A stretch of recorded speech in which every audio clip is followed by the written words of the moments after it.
नमस्कार, बहुत स्वागत है आपका हमारे छत्तीसगढ़ के इस खास बुलेटिन में। खबरों के साथ मैं हूं रीनू यादव। मुख्यमंत्री विष्णुदेव साय दिल्ली के दौरे पर हैं और आज लोकसभा अध्यक्ष ओम बिरला से करेंगे मुलाकात। दोपहर में परिवहन मंत्री नितिन गडकरी से भी मुलाकात करेंगे। राज्य सरकार का 6 महीने का रिपोर्ट कार्ड करेंगे पेश। शाम को सीएम साय दिल्ली से रायपुर रवाना होंगे और इससे पहले सीएम ने कल दिल्ली में जेपी नड्डा, अमित शाह समेत कई मंत्रियों से मुलाकात की थी। तो खबर जहां मुख्यमंत्री विष्णुदेव साय दिल्ली के दौरे पर हैं और आज लोकसभा अध्यक्ष ओम बिरला से मुलाकात करेंगे। दोपहर में परिवहन मंत्री नितिन गडकरी से भी मुलाकात करेंगे। राज्य सरकार का 6 महीने का रिपोर्ट कार्ड पेश करेंगे। शाम को सीएम साय दिल्ली से रायपुर रवाना होंगे और इससे पहले सीएम ने कल दिल्ली में जेपी नड्डा, अमित शाह समेत कई मंत्रियों से मुलाकात की थी। और संवाददाता अशरफ काजमी जुड़ गया। अशरफ, मुख्यमंत्री विष्णुदेव साय दिल्ली के दौरे पर हैं, क्या कुछ खास इस दौरे के दौरान?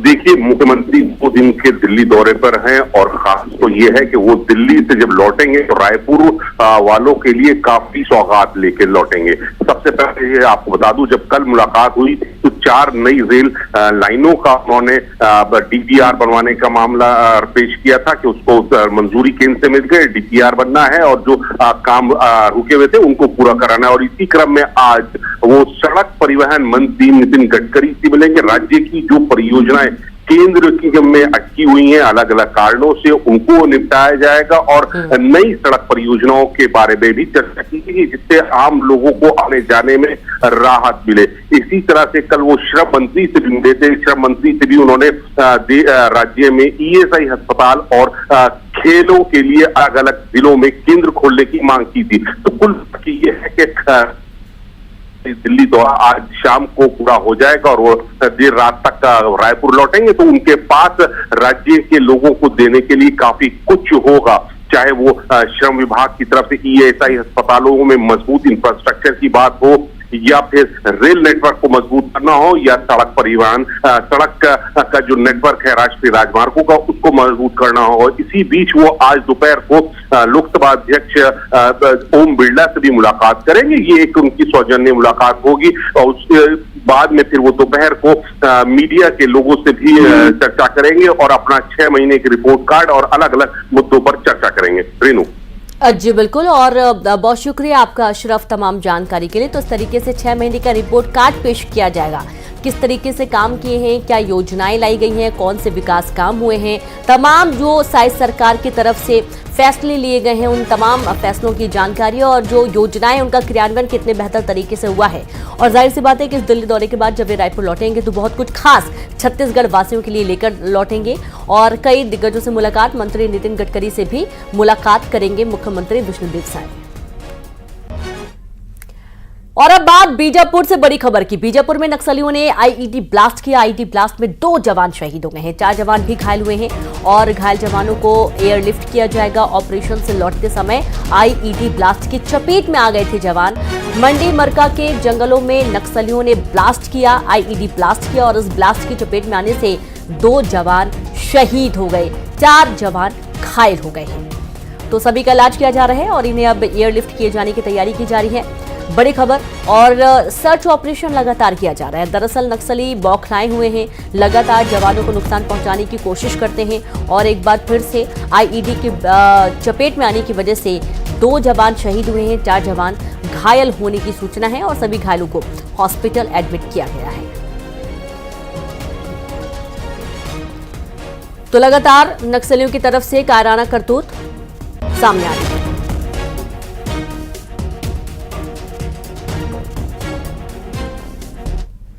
बॉर्डर पे जो मंडी मरका है उस जंगलों में एक आईडी ब्लास्ट हुआ जिसमें 2 एसटीएफ के जवान शहीद हो गए हैं और 4 जवान घायल हैं। जो शहीद जवान है उसमें सत्येज सिंह और भरत साहू दोनों शहीद हैं, एक नारायणपुर के हैं, एक रायपुर के हैं। और बहुत ही दुखद घटना है और 4 जवान जो घायल हुए हैं उनकी स्थिति अभी ठीक है, उनको बेहतर इलाज के लिए रायपुर अभी रेफर किया जा रहा है। और संवाददाता खेम नारायण जुड़ गए। खेम नारायण, घायल जवानों की क्या स्थिति है? एयरलिफ्ट किए जाने की बात कही जा रही है।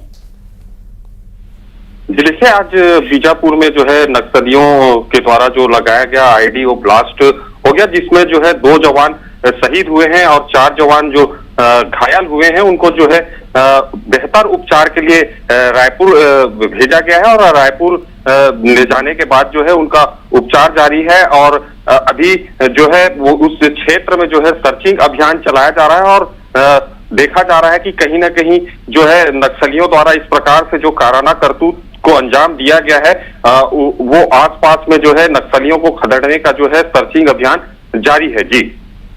जी बिल्कुल। और जवानों की क्या स्थिति खेमनारायण?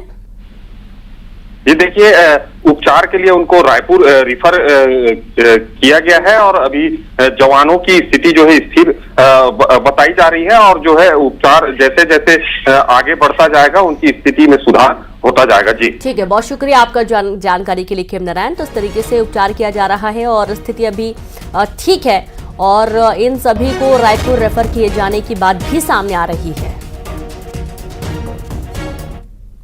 डायरिया और मलेरिया को लेकर आज हाई कोर्ट बिलासपुर में सुनवाई होगी। बढ़ते मामलों पर हाई कोर्ट ने संज्ञान लिया है, खुद संज्ञान लिया है। जिले में 7 जुलाई से लेकर अब तक 501 मरीजों की पुष्टि हो चुकी है। 2 की मलेरिया और 1 की डायरिया से हो चुकी है मौत। 72 मरीजों का इलाज अभी भी जारी है। तो बड़ी खबर आपको दे रहे हैं, जहां डायरिया और मलेरिया को लेकर आज हाई कोर्ट बिलासपुर में होगी सुनवाई। बढ़ते मामलों को लेकर हाई कोर्ट ने स्वतः संज्ञान लिया है। जिले में 7 जुलाई से लेकर अब तक 501 मरीजों की हो चुकी है पुष्टि। 2 की मलेरिया और 1 की डायरिया से मौत की पुष्टि हो चुकी है। और संवाददाता उमेश मौर्य जुड़े। उमेश, बिलासपुर हाईकोर्ट ने स्वतः संज्ञान लिया है। 501 कुल मरीज डायरिया और मलेरिया के सामने आ चुके हैं। क्या कुछ इस स्वतः संज्ञान के अंतर्गत पाया गया है?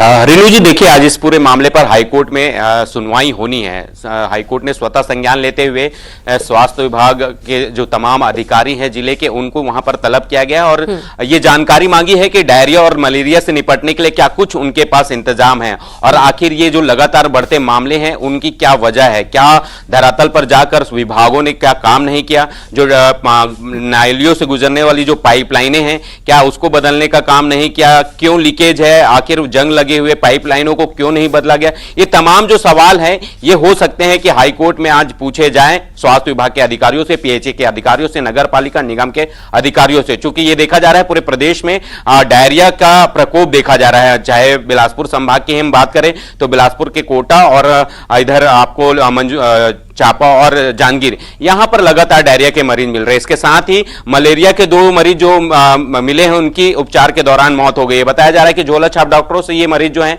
वो उपचार करा रहे थे। तो कहीं ना कहीं झोला छाप डॉक्टरों का लगातार बढ़ना, उन सुदूर इलाकों पे जहां पर लगातार जो गरीब तबके के लोग हैं जो अस्पताल नहीं जा पाते हैं, उनका इलाज जो है वो झोला छाप डॉक्टर करते हैं। ये तमाम जो सवाल हैं ये अब स्वास्थ्य विभाग के ऊपर उठ रहे हैं। हालांकि स्वास्थ्य विभाग जरूर कैंप लगाकर इलाज करने की बात करता है। इसके साथ ही यह भी दावा किया जाता है कि बारिश पूर्व जो जल जनित बीमारियां हैं उसको दूर करने का भी प्रयास किया जाता है। फिलहाल देखना होगा जब आज हाईकोर्ट में सुनवाई होगी तो क्या कुछ एक्शन जो है हाईकोर्ट की तरफ से लिया जाता है, क्या कुछ स्वतः संज्ञान में कहा जाता है विभाग को और क्या कुछ बेहतर व्यवस्था करने के लिए निर्देश दिया जाता है, यह देखने वाली फिलहाल बात होगी। जी बिल्कुल उमेश, बहुत शुक्रिया आपका जानकारी के लिए। तो अब सभी जो स्वास्थ्य विभाग हैं उन्हें अलर्ट किया गया है और कैसे इंतजाम किए गए इसको लेकर जानकारी मांगी गई है हाईकोर्ट की तरफ से और देखना होगा कि आज होने वाली सुनवाई में क्या कुछ होता है। अब आगे बढ़ेंगे। कवर्धा जिले में डायरिया और मलेरिया का प्रकोप जारी है। स्वास्थ्य विभाग घर घर जाकर सर्वे कर रहा है। दवा बांटने के लिए बनाई गई है कई टीमें। डायरिया और मलेरिया फैलने से स्वास्थ्य विभाग अलर्ट है। बड़ी खबर आपको दे रहे हैं कवर्धा से, जहां कवर्धा जिले में डायरिया और मलेरिया का प्रकोप लगातार जारी है। स्वास्थ्य विभाग घर घर जाकर कर रहा है सर्वे। दवा बांटने के लिए टीमें बनाई गई हैं और कई टीमें बना दी गई हैं। डायरिया और मलेरिया फैलने से स्वास्थ्य विभाग अलर्ट है। बड़ी खबर कवर्धा से के लिए जो है जिस क्षेत्र से हमें शिकायत मिला उस क्षेत्र में लगातार हम लोग निगरानी भी कर रहे हैं और हर गांव का हम लोग सर्वे करवा रहे हैं, जिससे ये पता चले कि जो है वनांचल क्षेत्र में यदि डायरिया है तो कौन सी गांव में है, या कोई भी 1 बार या 2 बार भी हो उसका जो है इलाज के लिए हम लोग जो है प्राथमिक स्वास्थ्य केंद्र पर उसको हम लोग भिजवा रहे हैं और जो घर में ही इलाज करने के लायक उनको घर में ही इलाज कर रहे हैं। जांजगीर चांपा में डायरिया का प्रकोप फैला हुआ है। पामगढ़ ब्लॉक के कोसीर गांव में 3 दिन में डायरिया के 150 मरीज मिले हैं। स्वास्थ्य विभाग गांव में कैंप लगाकर मरीजों का इलाज कर रहा है। ग्रामीणों ने बताया कि अब तक 3 लोगों की डायरिया से मौत हो चुकी है।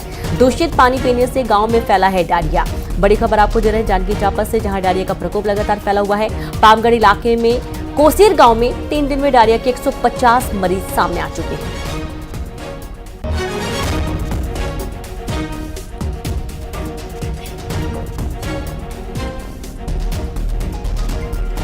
तो खासतौर पर ग्रामीण क्षेत्रों में देखा जाता है कि डायरिया की वजह से लोग परेशान हैं। 150 मरीज हैं और सबकी स्थिति अभी सामान्य है।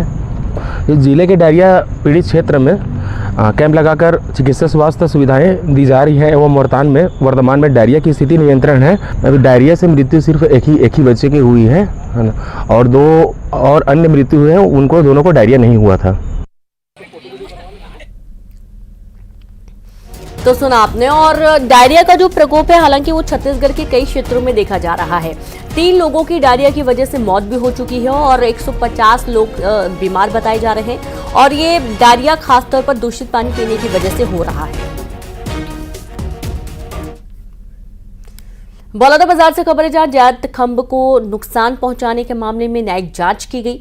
न्यायिक जांच अध्यक्ष सीबी वाजपेयी जाएंगे बलौदाबाजार, जहां राज्य सरकार ने 1 सदस्यीय टीम का गठन किया है। सीबी वाजपेयी बिलासपुर से जाएंगे बलौदाबाजार, घटनास्थल का जायजा लेंगे। बड़ी खबर आपको दे रहे हैं बलौदाबाजार से, जहां जैत खंभ को नुकसान पहुंचाने के मामले में न्यायिक जांच अध्यक्ष सीबी वाजपेयी बलौदाबाजार जाएंगे। राज्य सरकार ने 1 सदस्यीय टीम का गठन किया है। सीबी वाजपेयी बिलासपुर से जाएंगे बलौदाबाजार, घटनास्थल का जायजा लेंगे। बड़ी खबर आपको दे रहे हैं बलौदाबाजार से।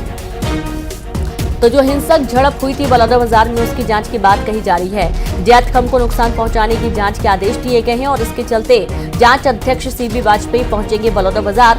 1 सदस्यीय टीम का गठन किया गया है। और संवाददाता योगेश यादव जुड़े। योगेश, 1 सदस्यीय टीम का गठन किया गया है, अब न्यायिक जांच की बात कही जा रही है। जी बिल्कुल, आपको बता दें कि राज्य शासन द्वारा 15-16 मई की जो दरमियान बलौदाबाजार के जो महाकोनी है, वहाँ जैतखाम है, वहाँ पर जो जैतखाम के साथ तोड़फोड़ की घटना हुई थी, उसको लेकर राज्य सरकार द्वारा जांच के लिए 1 सदस्यीय न्यायिक जांच आयोग का गठन किया गया था। और आज जो जांच आयोग के अध्यक्ष सीबी वाजपेयी जी, वो उनका बलौदाबाजार जिले का दौरा है और वे कुछ ही घंटों में बलौदाबाजार पहुंचेंगे। बलौदाबाजार पहुंचने के बाद उस जगह पर पहुंचेंगे जहां पर ये घटना हुई थी और घटना के बारे में स्थिति का जायजा लेंगे, लोगों से बातचीत करेंगे, मंदिर के लोगों से बातचीत करेंगे। उसके बाद बातचीत में क्या सामने आएगा उसको लेकर यहाँ पर जांच को लेकर आगे का जो वो प्लान है वो बनाएंगे। वहीं आपको बता दें कि इसको लेकर कांग्रेस और भाजपा दोनों ने भी जांच दल बनाई थी, उनकी भी रिपोर्ट अब तक नहीं आई है। 1 महीना समय बीत गया है और आज राज्य सरकार ने जो जांच आयोग बनाया है, उनके अध्यक्ष और उनकी टीम आज बलौदाबाजार पहुंचेंगी। हालांकि कुछ देर बाद पहुंचने के बाद आगे क्या होगा इसका पता चल पाएगा। जी बिल्कुल, बहुत शुक्रिया आपका जानकारी के लिए योगेश। तो अब जांच होगी और जांच के बाद जो रिपोर्ट सामने आएगी उसके आधार पर आगे एक्शन लिया जाएगा। हालांकि इसमें कई लोगों की गिरफ्तारियां भी हो चुकी हैं और लगातार और भी कुछ लोगों को चिन्हित किया गया है, जिन्हें गिरफ्तार करने की पुलिस कोशिश कर रही है।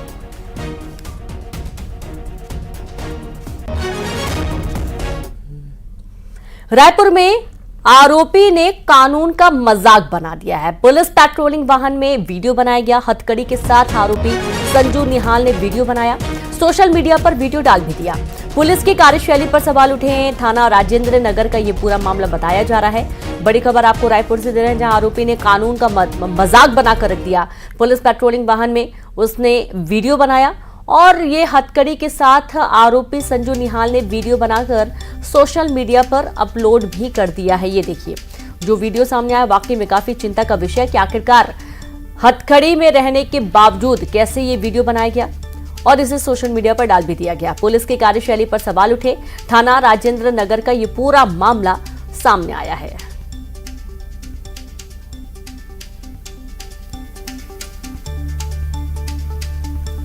तो यहाँ पर बहुत सारे सवाल खड़े होते हैं। आप ये देखिए कि आखिरकार जो आरोपी है, जो हथकड़ी जिसे लगी हुई है, आखिरकार उसने ये वीडियो बनाया कैसे?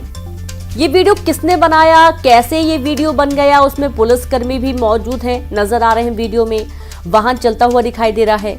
कई सारे सवाल खड़े होते हैं। और अब खबर मुंगेली से। यहां नदी में बड़ी संख्या में मरी हुई मछलियां मिली हैं। दूषित पानी के कारण इनकी मौत हुई है। यहां एक वाइन प्लांट है और इसका दूषित पानी नदी में आता है। इसी से इन मछलियों की मौत होने की आशंका जताई गई है। सरगांव इलाके के शिवनाथ का ये पूरा मामला है और ये देखिए कितनी बड़ी तादाद में जो मछलियां हैं वो मरी हुई पाई गई हैं और जानकारी यह है कि दूषित पानी के कारण इनकी मौत हुई है, ऐसा माना जा रहा है।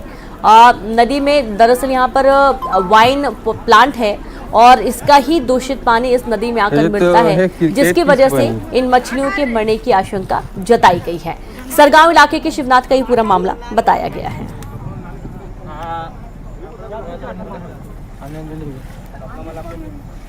तो आप ये देखिए कि दूषित पानी कितना ज्यादा खतरनाक है इन मछलियों के लिए, जो पानी में जीव रहते हैं उनके लिए खास तौर पर। और ये संख्या बहुत ज्यादा है जिन मछलियों ने दम तोड़ दिया है। और अब जो प्लांट है यहाँ पर उसका गंदा पानी इस नदी में आकर मिलता है, जिसकी वजह से मछलियों की जान चली गई है। देख तुम कसम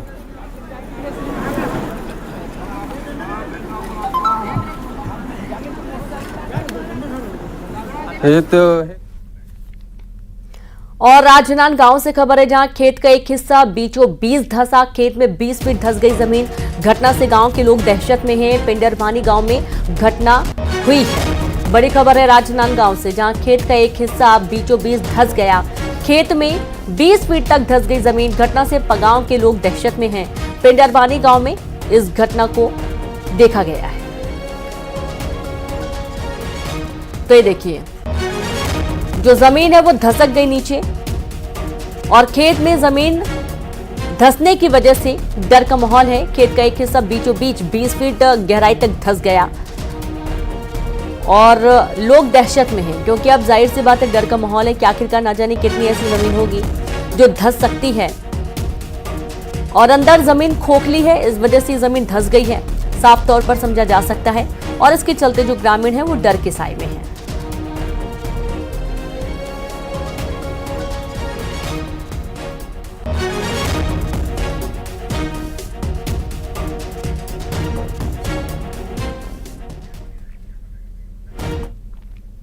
अंबिकापुर में 10वीं क्लास की छात्रा ने जहर खा लिया। इलाज के दौरान छात्रा ने दम तोड़ दिया। पढ़ाई के लिए कहने पर छात्रा ने जहर खाया था।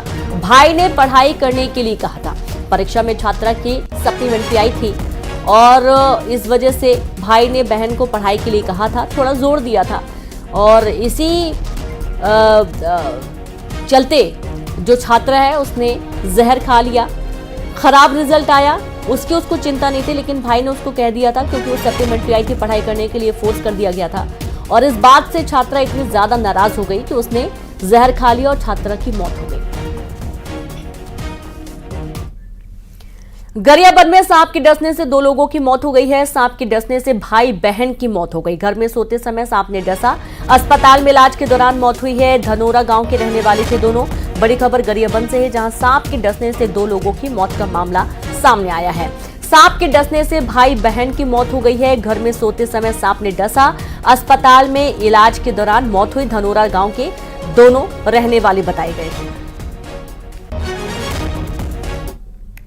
बच्चा खट में से थे, एक बच्चा खड़ी से थे, तो बच्चा मेरे पीछे साइड में चाहती है कि क्या चाबी है बोले रूट करने बोलने से वो देखा तो सांप दरवाजा में था। मारने के समय उल्टी हो गया तो सांप काटने वाले का देखो ले चुका है। उसके वजह से थोड़ा लेट से वो करीबन 5 बजे आसपास यहाँ पे आए। तो एक तो उस समय ही पहले से ही वो मृत्यु हो गए थे।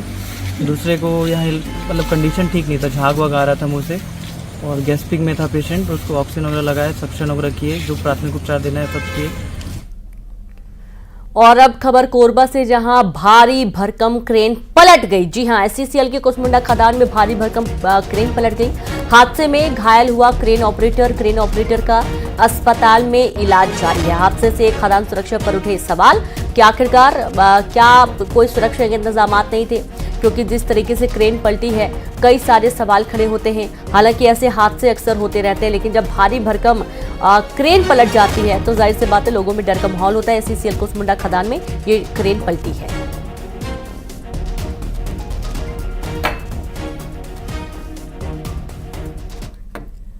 और चलिए अब देखेंगे 20 बड़ी खबरें तेज अंदाज में।